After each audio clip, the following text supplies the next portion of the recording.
السلام عليكم ورحمة الله وبركاته. حبايبي أبطال تانية إعدادي، عاملين ايه؟ وحشتوني جدا جدا، يا رب تكونوا كلكم بخير ان شاء الله. النهاردة هنحل مع بعض أسئلة كتاب الامتحان الدرس الأول، موقع ومظاهر سطح قارتي آسيا وأوروبا.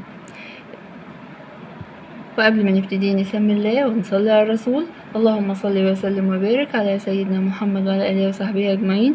السؤال الأول: استعن بالخريطة المقابلة واكتب ما تدل عليه الأرقام الموقعة عليها. هنا يا أبطال هنحل الأسئلة الخاصة بجزء المساحة والموقع الفلكي والجغرافي وأهمية الموقع. رقم 1 على الخريطة دائرة عرض رئيسية. رقم 1 على الخريطة دائرة عرض رئيسية في جنوب قارتي آسيا وأوروبا، هي دائرة ايه؟ دائرة الاستواء.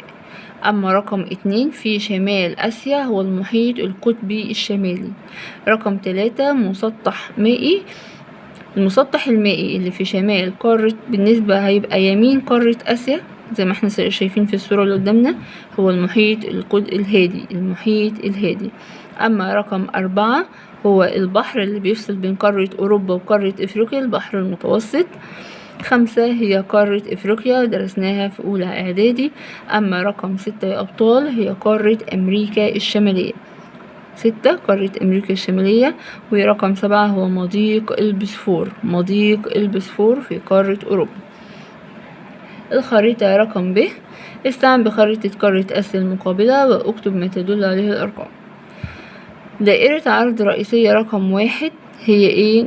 مدار السرطان.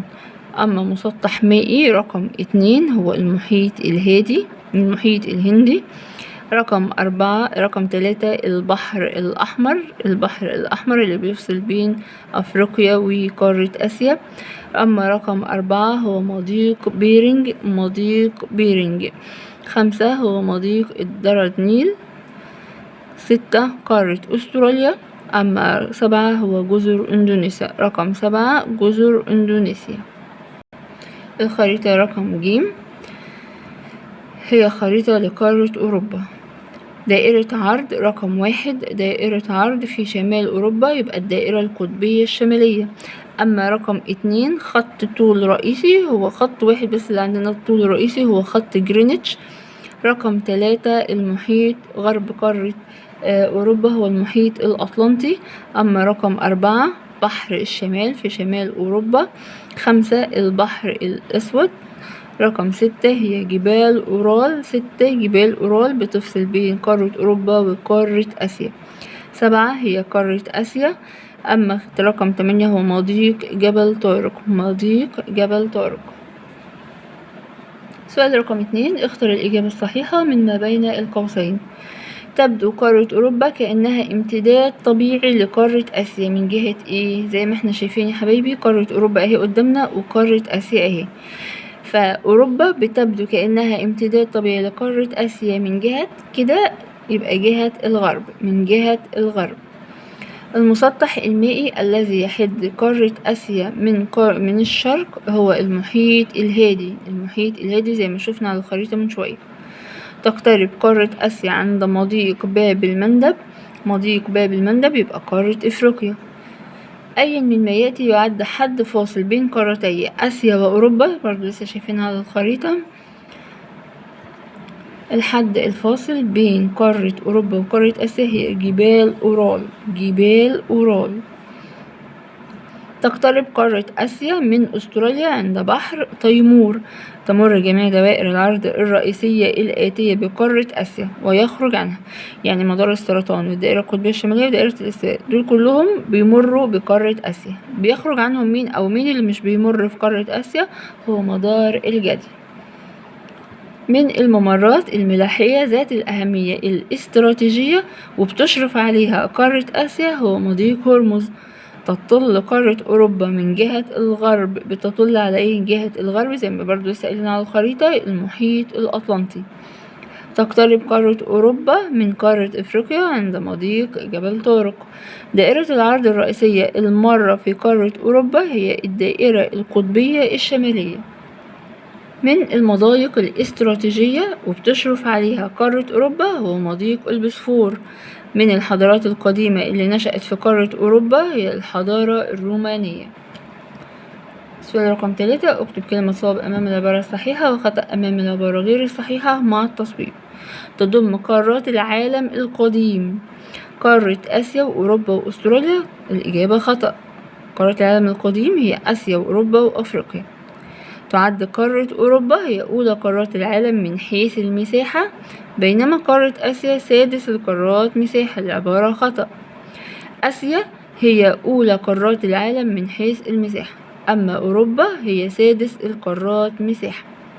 تطل قارة آسيا على المحيطات من جميع الجهات. العبارة خطأ. قارة آسيا بتطل على المحيطات من 3 جهات فقط. زي ما احنا شايفين يا حبايبي، ادي قارة آسيا بتطل من 3 جهات فقط: المحيط القطبي في الشمال، والمحيط الهادي في الشرق، والمحيط الهندي في الغرب، أما في الجنوب. أما في الغرب بيحدها قارة أوروبا. يبقى المحيطات أو بتحدها المحيطات من 3 جهات: شمال، شرق، جنوب، والغرب هي قارة أوروبا. يحد قارة آسيا من جهة الجنوب المحيط الهندي. العبارة صحيحة، لسه شايفينها على الخريطة. تشرف قارة آسيا على ممرات ملاحية مهمة مثل مضيق باب المندب. العبارة صحيحة. أدى الموقع الفلكي لقارة آسيا إلى تنوع النبات الطبيعي بها. العبارة صحيحة. مرور طريق الحرير عبر أراضي قارة آسيا زاد من الأهمية الاقتصادية لموقعها منذ القدم. العبارة صحيحة.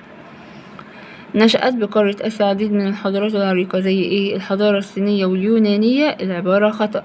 نشأت بآسيا العديد من الحضارات العريقة زي الحضارة الصينية والحضارة الهندية. تعد قارة آسيا مهد الديانات السماوية الثلاثة: اليهودية والمسيحية والإسلام. العبارة صحيحة. تقع قارة آسيا بالكامل في النصف الشمالي من الكرة الأرضية. العبارة خطأ. تصحيحها يا حبايبي هقول تقع قارة آسيا في النصف الشمالي من الكرة الأرضية ما عدا الجزر الإندونيسية. تقع فين؟ في جنوب دائرة الاستواء. تطل قارة أوروبا من جهة الغرب على المحيط الأطلنطي. العبارة صحيحة. تقترب قارة أوروبا من قارة آسيا عند مضيقي البسفور والدردنيل. العبارة صحيحة.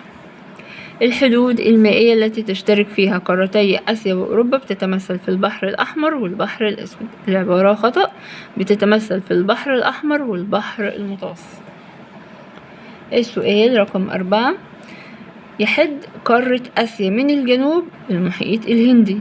يحد قارتي آسيا وأوروبا من الشمال المحيط القطبي الشمالي. يمر بجزر إندونيسيا. إحدى دوائر العرض الرئيسية هي دائرة الاستواء. تعتبر قارة آسيا معبر رئيسي لطرق التجارة البرية والبحرية منذ العصور القديمة زي طريق الحرير وطريق التوابل. يحد قارة أوروبا من جهة الجنوب البحر المتوسط والبحر الأسود. نتج عن الموقع الفلكي لقارة أوروبا وقوع معظمها في المنطقة المناخية المنطقة المناخية المعتدلة الشمالية. نشأت بقارة أوروبا الحضارة الغربية الحديثة والتي شهدت الثورة العلمية والصناعية. السؤال رقم 5، اكتب ما تشير إليه كل عبارة. أكبر قارات العالم من حيث الامتداد الفلكي هي قارة آسيا. من حيث الامتداد الفلكي هي قارة آسيا، ومن حيث المساحة هي قارة آسيا. المضيق اللي بيفصل بين قارة آسيا وقارة أمريكا الشمالية هو مضيق بيرنج. مصطلح بيطلق على قارتي آسيا وأوروبا هو بيطلق عليهم القارتين بيطلق عليهم أوراسيا. قارة نشأت بها الحضارة اليونانية القديمة. الحضارة اليونانية يبقى قارة أوروبا. بما تفسر. تعرف كل من قارتي آسيا وأوروبا بأوراسيا. ليه يا أبطال؟ لأن قارة أوروبا قلنا إن هي بتبدو كأنها امتداد طبيعي لقارة آسيا من جهة الغرب. الأهمية الاستراتيجية لموقع قارة آسيا. هقول يا حبايبي لأنها بتطل على مسطحات مائية مهمة، كمان بتشرف على ممرات ملاحية ذات أهمية استراتيجية كبيرة زي مضيق باب المندب ومضيق هرمز. ومضيق هرمز تحت إشراف قارة آسيا بالكامل. لموقع قارة آسيا أهمية اقتصادية كبيرة. ليه حبايبي؟ هقول بسبب الموقع الفلكي اللي أدى إلى إيه؟ تنوع كبير في المناخ، وبالتالي تنوع النباتات الطبيعية والحيوانات والمحاصيل الزراعية، وكمان بسبب الموقع الجغرافي اللي جعلها معبر رئيسي لطرق التجارة البرية والبحرية منذ العصور القديمة، زي طريق الحرير وطريق التوابل. تنوع النبات الطبيعي والمحاصيل الزراعية في قارة آسيا، لسه قايلينها في السؤال اللي فات. هقول برضو بسبب الموقع الفلكي لقارة آسيا الذي أدى إلى حدوث تنوع في المناخ والنباتات الطبيعية والحيوانات والمحاصيل الزراعية. تعتبر قارة أوروبا شبه جزيرة. ليه؟ هقول يا حبايبي لأن المسطحات المائية بتحيط بقارة أوروبا من 3 جهات: الشمال وهو المحيط القطبي الشمالي، والجنوب البحر المتوسط والبحر الأسود، ومن الغرب المحيط الأطلنطي. يبقى عشان كده بتعتبر قارة أوروبا شبه جزيرة، حيث لأن المسطحات المائية تحيط بها من 3 جهات: شمالا المحيط القطبي الشمالي، غربا المحيط الأطلنطي، جنوبا البحر المتوسط والبحر الأسود. لموقع قارة أوروبا أهمية استراتيجية.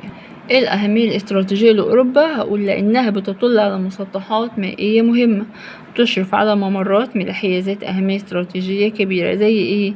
زي مضيق جبل طارق ومضيق البسفور ومضيق الدردنيل. للموقع الجغرافي لقارة أوروبا أهمية اقتصادية، لأن بسبب الموقع الجغرافي لقارة أوروبا ساعد على سهولة التواصل الاقتصادي بينها وبين باقي قارات العالم. تميز الحضارة الأوروبية الحديثة عن غيرها من الحضارات التي سبقتها. تميزت ازاي يا حبايبي؟ هقول لأن الحضارة الأوروبية الحديثة شهدت الثورة العلمية والصناعية، ما النتائج المترتبة على تمتع قارة آسيا بأكبر امتداد فلكي بين قارات العالم. كل الأسئلة اللي جاية حبايبي هي نفس الأسئلة اللي جاوبناها في بما تفسر، بس جت على شكل بقى ايه؟ ما النتائج ودلل، بس هي نفس الأسئلة بنفس الإجابات. ترتب على الموقع الفلكي لقارة آسيا تنوع كبير في المناخ، وبالتالي تنوع النباتات الطبيعية والحيوانات والمحاصيل الزراعية. من النتائج اللي ترتبت على إشراف قارة آسيا على مسطحات مائية وممرات ملاحية هامة. ترتب على ذلك أن أصبح لموقع قارة آسيا أهمية استراتيجية. من النتائج المترتبة على الموقع الجغرافي لقارة آسيا جعلها معبر رئيسي لطرق التجارة البرية والبحرية منذ العصور القديمة، مثل طريق الحرير وطريق التوابل. الموقع الفلكي لقارة أوروبا بالنسبة لدوائر العرض. ترتب على ذلك وقوع معظم القارة في المنطقة المناخية المعتدلة الشمالية من الكرة الأرضية. يبقى ترتب على ذلك ايه؟ وقوع معظم القارة في المنطقة المناخية المعتدلة الشمالية من الكرة الأرضية، مع النتائج المترتبة على إشراف قارة أوروبا على مضايق مهمة. ترتب على ذلك أصبح لموقع قارة أوروبا أهمية استراتيجية. استعن بالخريطة التي أمامك في اختيار الإجابة الصحيحة. بتشترك قارتي آسيا وأوروبا في وجود سواحل لهما على إيه يا حبايبي؟ زي ما احنا شايفين كده على الخريطة، آسيا وأوروبا بيشتركوا في وجود سواحل لهما على المحيط القطبي الشمالي. أي من القارات الآتية بتقترب من قارتي آسيا وأوروبا من خلال المضايق؟ هي قارة إفريقيا.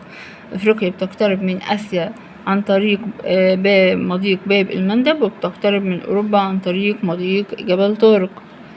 تتصل قارة آسيا بريا بمين؟ بريا بتتصل بإفريقيا وأوروبا. من أوجه الشبه بين بحر تيمور والبحر الأحمر إن هما يفصلان بين قارتين. في حالة خروج سفينة من البحر الأسود فعليها حتما الاتجاه إلى من البحر الأسود، يبقى هتتجه إلى مضيق البسفور. يصل مضيق هرمز بيصل بين خليج عمان والخليج العربي. تمتد معظم قارة أوروبا فين؟ شرق خط جرينتش. المسطح المائي اللي بيطل عليه كل قارات العالم القديم هو البحر المتوسط. تختلف قارة أوروبا عن قارة آسيا في ايه؟ مرور خط الطول الرئيسي بها. جميع المضايق التالية بتوجد بين قارتين ما عدا مضيق مين أو يخرج عنها مضيق مين؟ باب المندب وجبل طارق وبيرنج بيبقوا موجودين بين قارتين، يخرج عنها مضيق هرمز. تفتقد قارة أوروبا للحدود البحرية في معظم جهاتها ايه؟ معظم جهاتها الشرقية. بعد كده عندنا قارة أوروبا، مظاهر سطح قارتي آسيا وأوروبا. في الأسئلة هنا هنتكلم عن مظاهر سطح قارتي آسيا وأوروبا. 1 على الخريطة بتشير إلى قارة أوروبا. 2 هو نهر الدانوب. رقم 2 نهر الدانوب. أما رقم 3 نهر ينجتسي في آسيا. رقم 4 بحر العرب. رقم 5 هو بحر قزوين، زي ما احنا شايفين يا حبايبي بحر قزوين، وطبعا كلنا عارفين ان بحر قزوين هو أكبر بحر مغلق في العالم. رقم 6 هضبة الميزيتا. رقم 7 هو أرخبيل إندونيسيا. أما رقم 8 هو سهل الصين. ورقم 9 هي جزيرة سريلانكا. رقم 9 بتشير إلى جزيرة سريلانكا. الخريطة رقم ب. رقم 1 على الخريطة هي جبال الهيمالايا. رقم 1 جبال الهيمالايا. أما رقم 2 هضبة التبت. ورقم 3 رقم 2 يا حبايبي هي هضبة التبت، هي الهضبة اللي فوق جبال الهيمالايا. رقم 2 هضبة التبت وموجودة فين؟ فوق جبال الهيمالايا. أما رقم 3 هي هضبة الدكن. 3 هضبة الدكن. أما 4 هي هضبة شبه الجزيرة العربية. ورقم 5 هي سهول سيبيريا. رقم 5 هي سهول سيبيريا. أما 6 هو سهل منشوريا. رقم 7 على الخريطة هو نهر أوب. رقم 7 نهر أوب. رقم 8 ينسي، نهر ينسي. ورقم 9 نهر لينا. يبقى ناخدهم بالترتيب من الشمال، يبقى من جهة الغرب هيبقى أوب ينسي لينا. أوب ينسي لينا. أما رقم 10 على الخريطة بيشير إلى نهر آمور. 10 هو نهر آمور.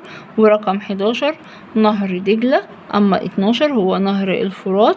ورقم 13 نهر السند. ورقم 14 هو أرخبيل اليابان. الخريطة رقم ج. رقم 1 على الخريطة هي قارة أوروبا زي ما احنا شايفين.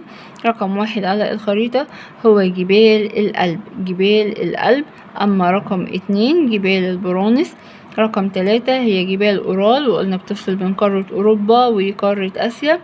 رقم 4 جبال القوقاز. ورقم 5 هضبة فرنسا الوسطى. أما 6 هو السهل الأوروبي العظيم. 7 هو نهر الفولجا. السؤال رقم 2 اختر الإجابة الصحيحة. يسود النصف الجنوبي من قارة أوروبا سلاسل جبلية. توجد بقارة آسيا أعلى وأضخم السلاسل الجبلية في العالم، وهي جبال الهيمالايا. تمتد في شبه جزيرة البلقان جبال الألب الدينارية. تشغل هضبة الدكن معظم الجزء الجنوبي من دولة الهند. بيوجد بوسط قارة آسيا هضبة اسمها هضبة التبت. يجري بداخل سهل منشوريا في قارة آسيا نهر آمور. أي من السهول التالية بتوجد في غرب قارة آسيا أبطال؟ في الغرب هو نهري دجلة والفرات. من أنهار سهول سيبيريا اللي بتتجمد في الشتاء هو نهر أوب. وهي بتتجمد في الشتاء ليه؟ عشان اقترابها من المحيط القطبي الشمالي. يعد أطول أنهار قارة آسيا هو نهر اليانجتسي. وأعلى قمة جبلية بجبال الألب في أوروبا هي قمة مون بلان. تقع بين دولتي فرنسا وأسبانيا بيقع بينهم جبال البرونس. هضبة الميزيتا بتقع في دولة أسبانيا. أطول أنهار السهل الأوروبي العظيم هو نهر الفولجا. ومن الأنهار اللي بتجري داخل قارة أوروبا هو نهر الدانوب. جزيرة سريلانكا بتقع إلى الجنوب من جنوب دولة الهند. اكتب كلمة صواب أمام العبارة الصحيحة وخطأ أمام العبارة غير الصحيحة مع التصويب. تشغل السلاسل الجبلية والهضاب أكثر من نصف مساحة قارة آسيا. العبارة صحيحة. يسود الجزء الشمالي في قارة أوروبا السلاسل الجبلية المرتفعة. العبارة خطأ. للسائلين في سؤال اختر إن يسود الجزء الجنوبي في قارة أوروبا سلاسل جبلية مرتفعة. تعرف سلسلة الجبال بشبه جزيرة البلقان بجبال الألب الدينارية. العبارة صحيحة. تقع أعلى هضبة في العالم بقارة أوروبا. العبارة خطأ، في قارة آسيا. وهي إيه حبايبي؟ أطول أنهار السهل الأوروبي العظيم هو الفولجا، نهر الفولجا. من الأنهار اللي بتجري داخل قارة أوروبا هو نهر الدانوب. جزيرة سريلانكا بتقع في جنوب دولة الهند. اكتب كلمة صواب أمام العبارة الصحيحة وخطأ أمام العبارة غير الصحيحة مع التصويب. تشغل السلاسل الجبلية والهضاب أكثر من نصف مساحة قارة آسيا. العبارة صحيحة. يسود الجزء الشمالي في قارة أوروبا سلاسل جبلية مرتفعية. العبارة خطأ. قلنا لسه من شوية في أسئلة اختر إن الجزء الجنوبي في قارة أوروبا هو اللي بيشغل السلاسل الجبلية المرتفعة. تعرف سلسلة الجبال بشبه جزيرة البلقان بجبال الألب الدينارية. العبارة صحيحة. تقع أعلى هضبة في العالم بقارة أوروبا. العبارة خطأ. بتقع فين؟ في قارة آسيا. وأعلى هضبة في العالم هي هضبة التبت. يوجد بقارة أوروبا عدد قليل من الهضاب ومنها هضبة فرنسا الوسطى. العبارة صحيحة. يجري نهر أوب وينسي في شرق قارة آسيا. العبارة خطأ. أوب وينسي ولينا بيجروا فين؟ في شمال قارة آسيا.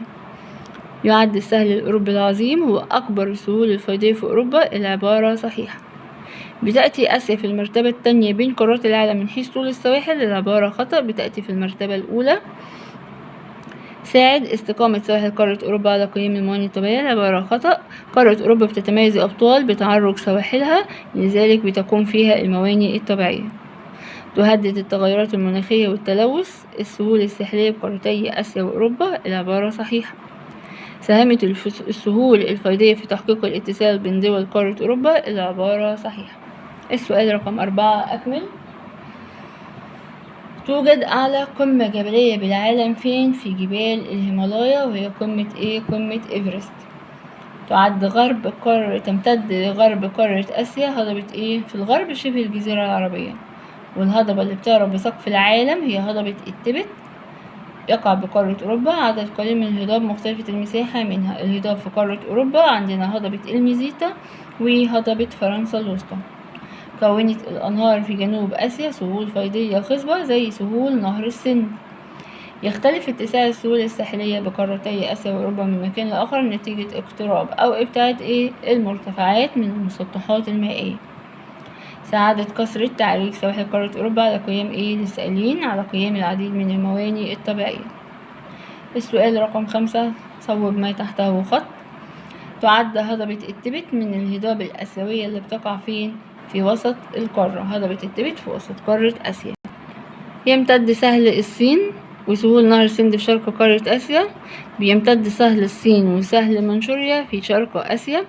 يجري في غرب آسيا نهري دجلة والفرات في الغرب. أما أوب وينسي قلنا بيجروا فين؟ في الشمال.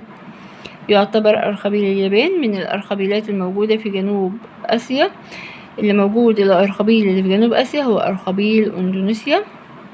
السؤال رقم 6 اكتب ما تشير إليه كل عبارة. أعلى